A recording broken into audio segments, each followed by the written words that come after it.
Hey guys, happy Tuesday. Today is Tuesday, November 21st, and it is 5 days after my transfer, and I'm starting to get anxious. Like, honestly, the wait is just unbearable. I haven't tested yet, and I'm ready to. I'm just ready to kind of find out if I'm pregnant or not. And I know it's still early, but on this IVF Facebook group that I'm a part of, a lot of girls said that with their frozen embryo transfer, they got a positive by day 5. And some say that they don't get it until like day 10 or even after. So I want to try to wait for day 10, but I don't know that I'll be able to wait. I'm just itching, I just kind of want to find out. And if I am, I don't know. I just want to know. But what I'm afraid of in testing is that, it's Thanksgiving week. And tomorrow, Wednesday, we go to my sister's house, and then the next day we go to my tia's house, and then we'll have it at my house. So, there's just so many festivities going on, and there's so many celebrations and things to be thankful for that I don't want my mind all about what I'm not thankful for, what I'm sad about, or what my heart aches for. I just want to be in the present and what I am, what I am currently thankful for, and that's for my family and for everything that I get to experience. And if I know that I'm not, then I think that that'll hinder me. So I don't know what I'm going to do, but I'm dying. So I thought I'd make a video and talk about the 2-week wait and maybe some symptoms that I'm feeling. So I made the mistake in looking at the different symptoms you can feel while, pregnant. And unfortunately, those are the same symptoms that you have when your period's coming. And also the same symptoms that you have from your IVF meds. So there's no like, oh, if you, feel nauseous, it's this. No. And honestly, I have never prayed for cramps as much as I'm praying for them now. I just want to feel them implanting. But, the cramps have been few and far between. I haven't felt a lot of them. I felt a little, but nothing like the cramps I felt at transfer, but those weren't those kind of cramps. They were the cramps of I have to go to the bathroom. Other than that, just, my chest is sore. Off and on, though. It's not like constant. Like when I get my period, it's really sore. But it's not like that. It's just kind of sore. So that's not even a valid symptom. I'm not nauseous or anything. The only thing I do have that's constant is gas. Don't judge me. But, I'm eating a lot of protein because I'm supposed to. So, and with the OHSS, I'm terrified to get that again, and protein really helped me with that. So, yeah, I wish that was a pregnancy symptom, because then I'd be over the moon, because y'all, it's sad. Anyways, okay, I'm going to get off that one. So, so just surviving the 2-week wait, what I've been doing is journaling. So one of my dear friends, the same girl that I was been doing the IVF with, that we did together in June and July, she got me this, like, I think in March or April of last year, and I've been journaling in it ever so often. But here lately, with the 2-week wait, I've been trying to provide an entry every day, just documenting how I'm feeling and just releasing any anxiety that I have in this journal, because I want to talk about it. I want to talk about how I'm feeling and what I'm going through and all these things, but I don't really have anybody that I can talk to. Now, of course, I have family and I have my husband, but they don't understand. It's easy for them to say, don't worry, just pray about it, or just relax, just take it easy. It's so easy for them to say that because they don't know. They haven't gone through this, even if somebody's gone through this for a year, you can't relate to what I've carried for 14 years, So in my opinion, I don't really have anybody I can vent to that would understand me fully. So I just document it here. I don't really need any validation. I don't need anybody to pity me. I just need to let it out, just get it out.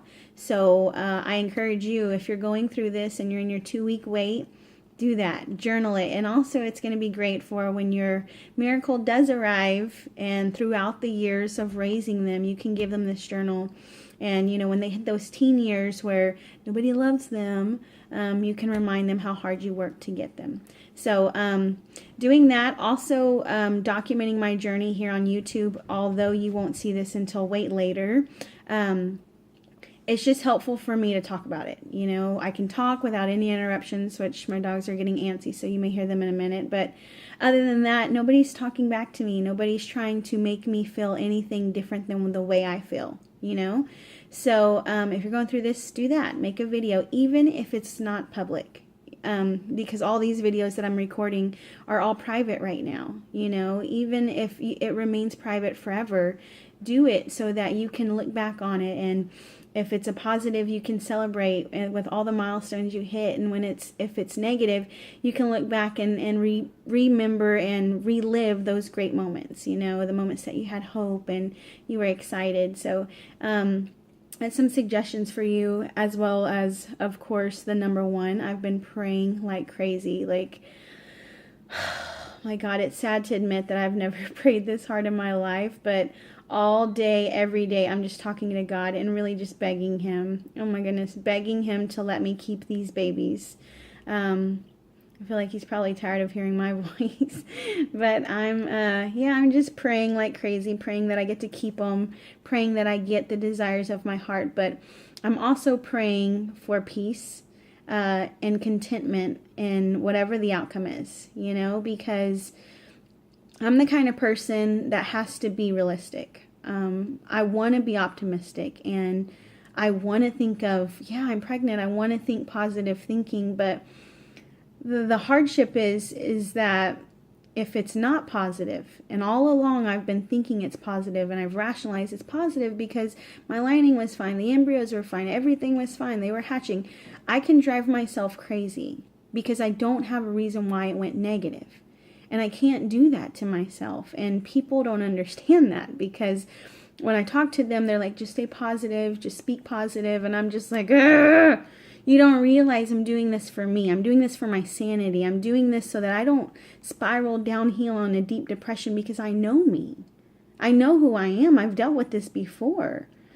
I've done this. I've been down this road before. I've not been down IVF, but with the rejection of not getting pregnant.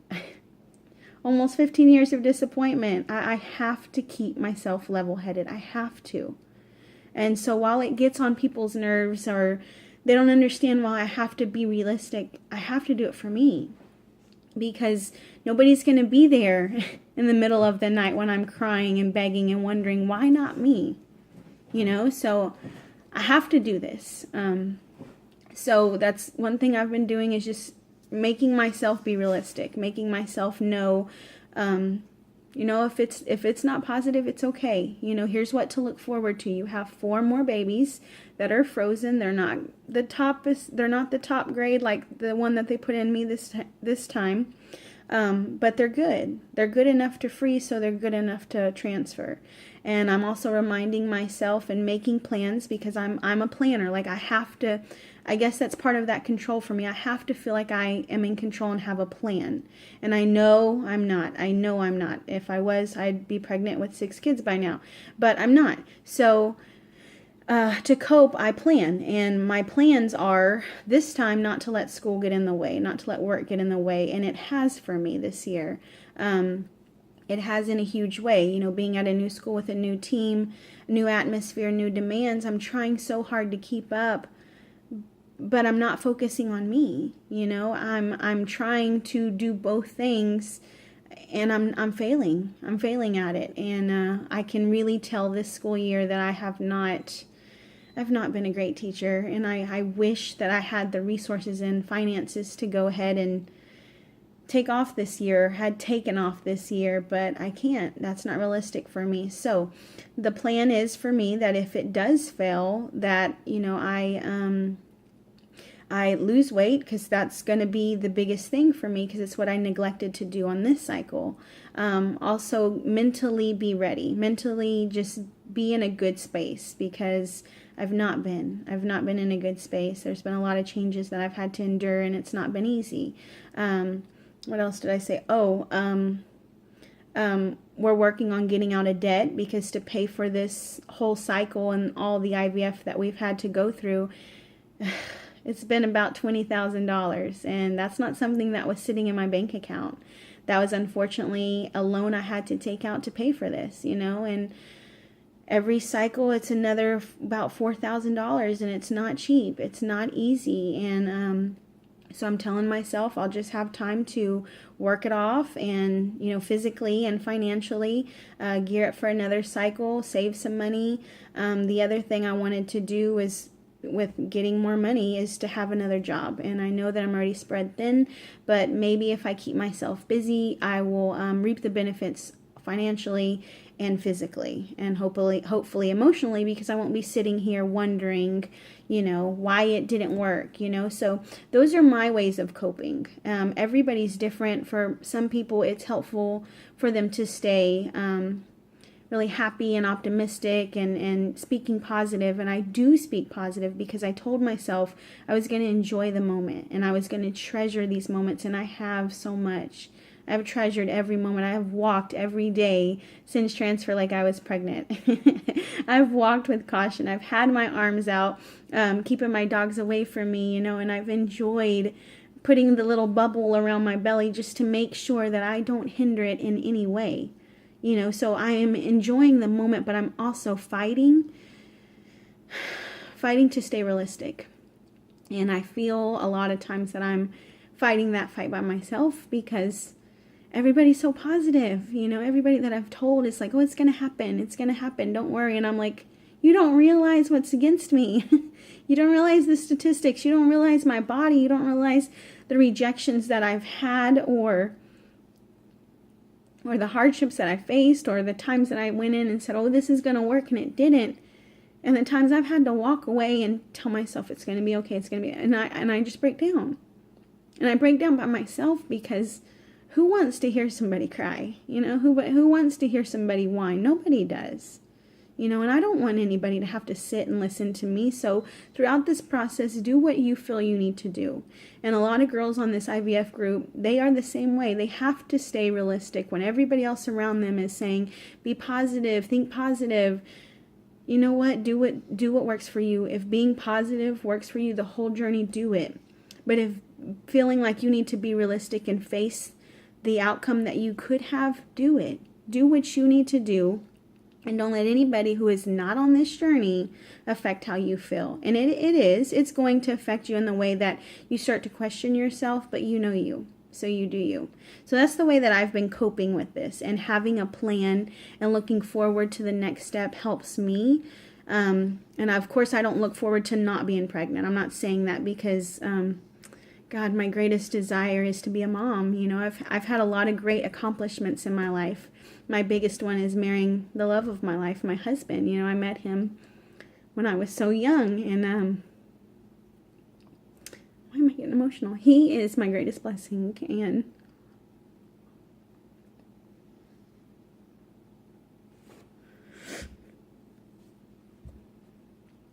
I just don't know where I would be without him. He's everything to me. So, I accomplished that.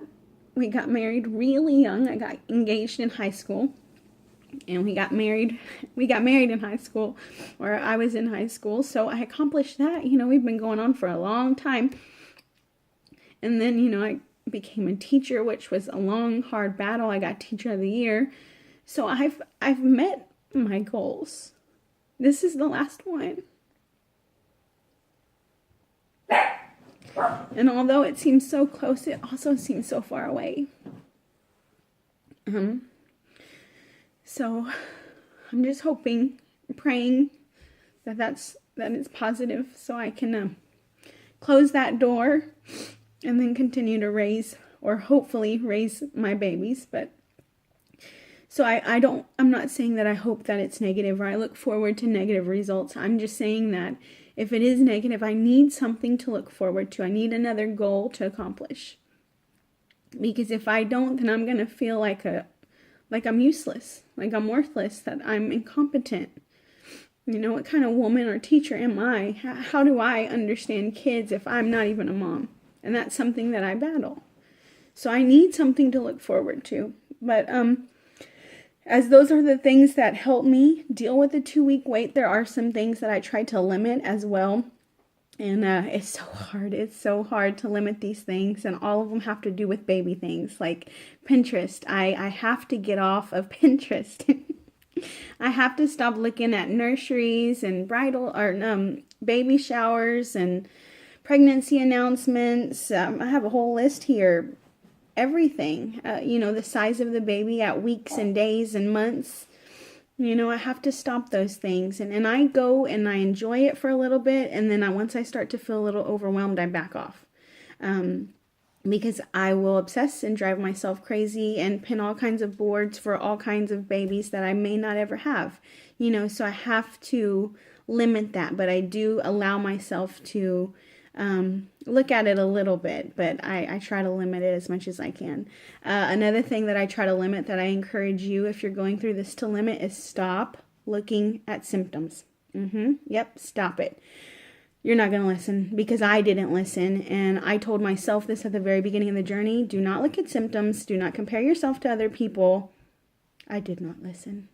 I did not listen, and it's killing me. It's killing me, because there are girls on this IVF support group that have symptoms at day 1 or 2 or 3 or 4 or 5. I mean, they have symptoms from the day of transfer. And I have nothing but gas. Like, seriously, Tisha? And so it just drives me crazy, because I'm like, I want to cramp so bad. And I never thought I would say that, but dang it, I want to feel them burrowing in me. I want the spotting. I want the nausea. And I know it's early, but girls say they feel it. It could be in their heads, but it could be true too. I don't know. I've never been there. I would love to be, but that's just not my journey yet. So don't do that to yourself. Really don't. And if you do, which if you're anything like me, you will have to know everything. Just, know that everybody's different and everybody is different. So my sweet friend who did get pregnant, when we were going to do the rounds together, she ended up getting pregnant. She didn't have any symptoms, and she turned out pregnant. And she's super strong because she did not test. She waited for her beta. I'm not that person. No, I am not that person. I need to know. So I hope I don't test soon, but I don't know, guys. I'm getting an itch for it. So anyways, those are some things that I do. What else? Yeah, it all has to do with symptoms and baby things. Those are the things that I have to stay away from or limit myself from. But yeah, it's day 5 of the 2-week wait, and it's brutal. It is one of the worst parts of the journey, if not the worst part, because you've done everything else, right? You've gotten the eggs, they've turned into embryos. If you're lucky, you got to freeze some. You've transferred them. So now all the work's done. Now it's just you sit and wait and see if they take. And that's the hard part, because everything you've been working for is in this moment, and you're carrying them. And you want to be excited, and you want to hold them, and you want to talk to them, and you want to dream, and you want to plan things. But then you also have that in the back of your mind. If you're a strong person, you bury it deep. But if you're anything like me, it is a constant reminder of what can go wrong, or what your outcome can be.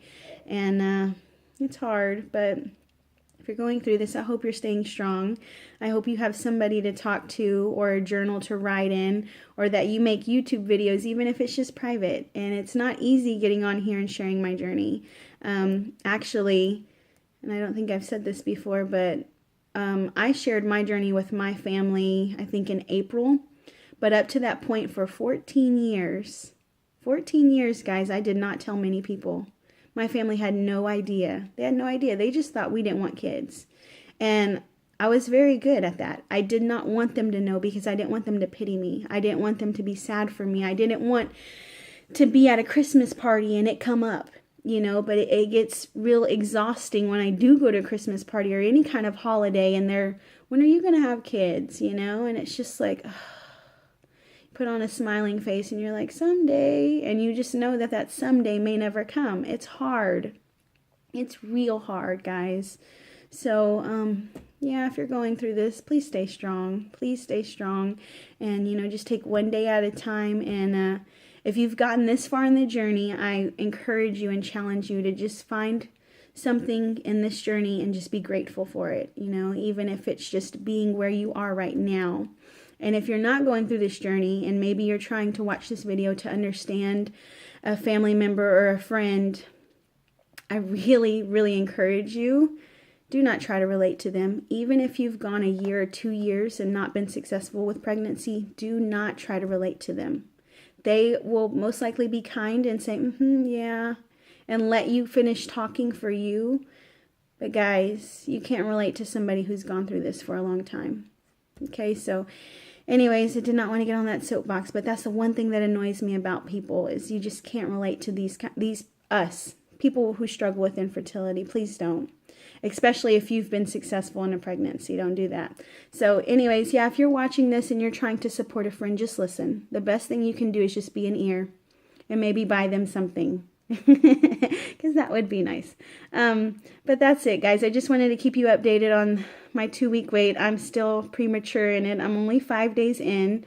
And I have a long ways to go, but I'm tired and I'm just trying to get through. So if you're going through this, stay strong, guys, and I'll keep you updated on what's next. Bye.